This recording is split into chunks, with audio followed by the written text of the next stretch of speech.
కృష్ణా జిల్లా యనమలకుదురులోని శ్రీ రామలింగేశ్వర స్వామి ఆలయం మహాశివరాత్రికి ముస్తాబయ్యింది. పండగ సందర్భంగా 500 మందితో పోలీసులు బందోబస్తును ఏర్పాటు చేశామని జిల్లా ఎస్పీ ఆర్ గంగాధర్ తెలిపారు. ఇక అసాంఘిక కార్యకలాపాలకు పాల్పడే వారిని బైండ్ ఓవర్ చేశామని ఆయన ఈ సందర్భంగా తెలియజేశారు.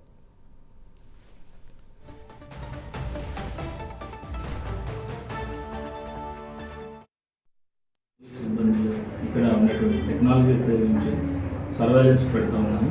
Security is very important. దాంట్లో భాగంగా ఆల్రెడీ సీసీటీవీ కెమెరాస్ దాదాపు 40 వరకు ఉన్నాయి. అది దానికి ఒక సపరేట్ కంట్రోల్ రూమ్ కూడా ఉంది. అది కాకుండా ఒక 5 డ్రోన్స్తో ఈ నిరంతర నిఘా సిపి గారు కూడా వారి ట్రాఫిక్ డైవర్షన్ సంబంధించి వారి యొక్క సిబ్బందితో వచ్చి విజిట్ చేసి వెళ్ళారు.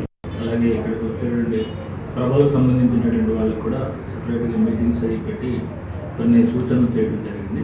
అలాగే ఒక 2 సార్లు ఈ టెంపుల్ యాజమాన్యం అలాగే వివిధ శాఖలతో కోఆర్డినేషన్ మీటింగ్స్ కూడా పెట్టడం జరిగింది. ప్రత్యేకించి ఈ యొక్క ఎవరైతే ఆ రోజు నైట్ ఈ ప్రభలకు సంబంధించి ఉంటారో వాళ్ళందరికీ కూడా